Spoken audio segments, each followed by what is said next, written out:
I would like to ask, how does God feel about the world, the people getting more addictions and intenser, I guess?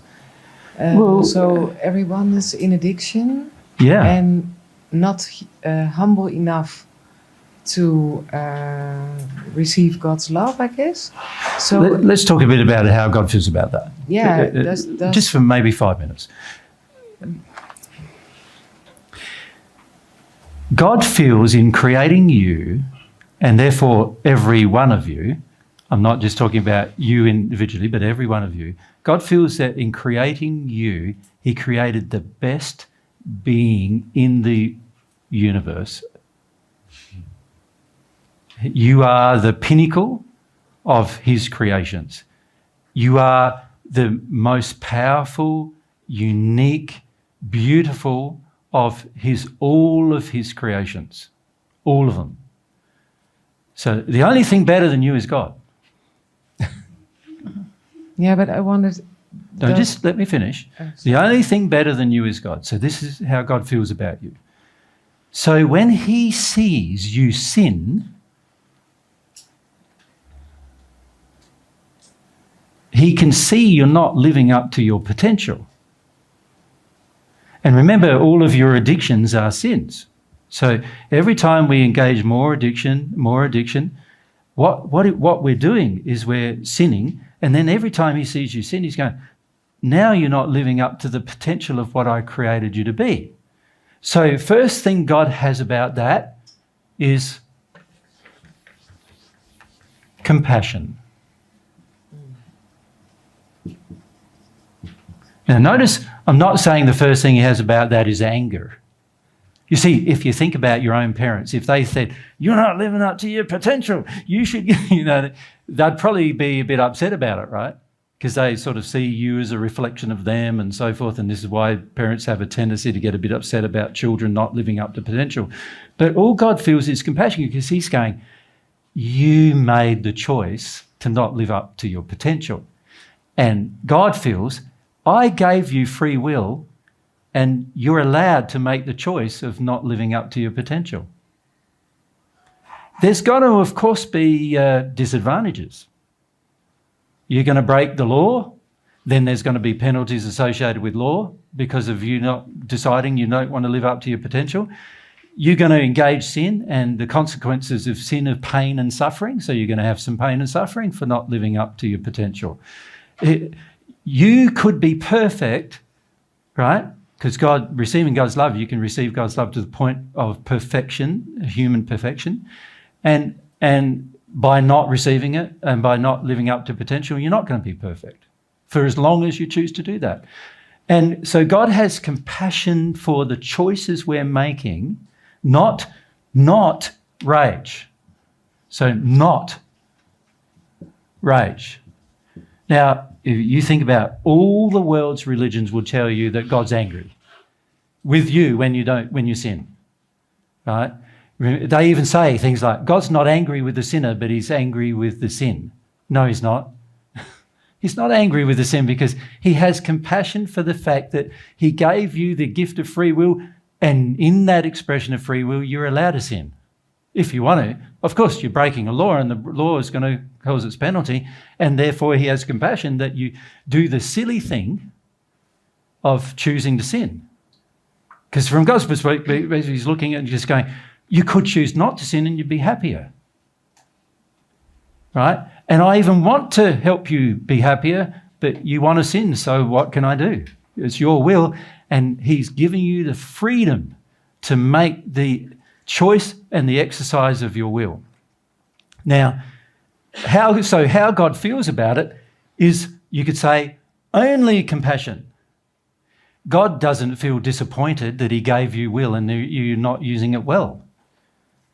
He's happy that he gave you will, and he's happy that at least you're using it, even if it's in disharmony with his laws, to your own detriment. You follow?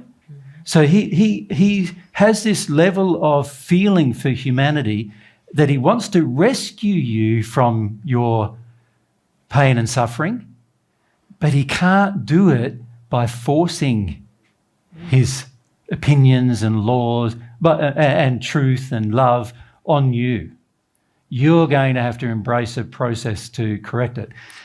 Not only does he have compassion, he has this feeling, this other feeling, which is this. Humans are self-responsible.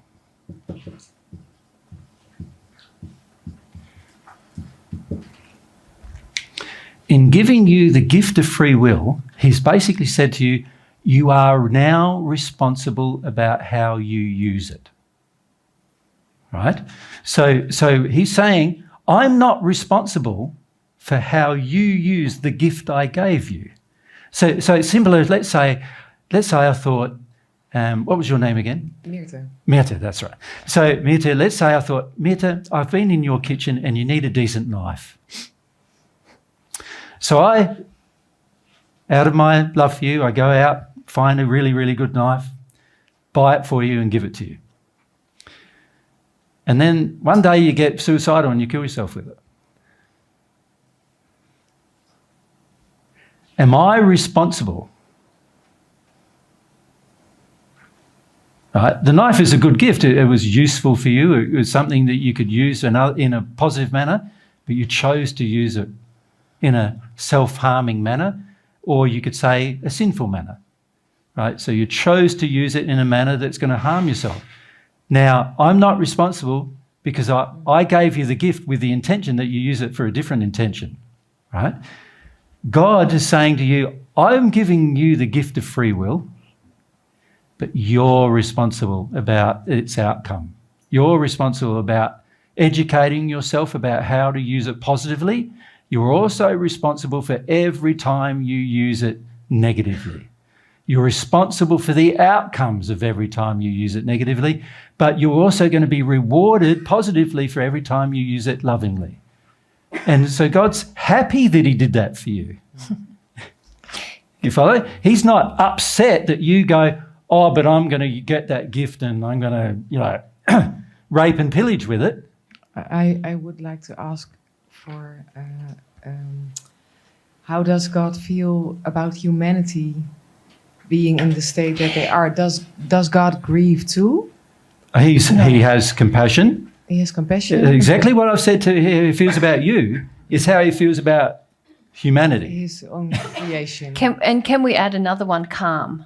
Yeah. He feels calm about it because he knows that he's created a system of law that even if people don't seek him out, it will correct it. So he sees what's happening, and a lot of us can see it's not good what's happening, and he can see it's not good because people are going to create, pain and suffering for themselves and each other. But he feels very calm because he knows I've got laws for that. I've got laws that will bring about really the redemption of everyone in the end. Okay. But, Merita, can I just say to you, the question you've asked is because you're not feeling God, isn't it? See, you would never have asked that feeling if you could just feel God and go to God, I know. How do you feel? That's why I'm asking you. Yeah, that's right. That's why you're asking me. And this is the problem that you face, and this is something that is worth considering. If you keep asking me questions you should be asking God, who are you going to develop a relationship with? I was going to ask God too, but now I'm here, so... Can you see that if you ask me, you're going to develop a relationship with me, but not with God? And what I'm trying to encourage you to do is to ask God. Now, all of you have the capacity to ask God all sorts of questions and receive answers.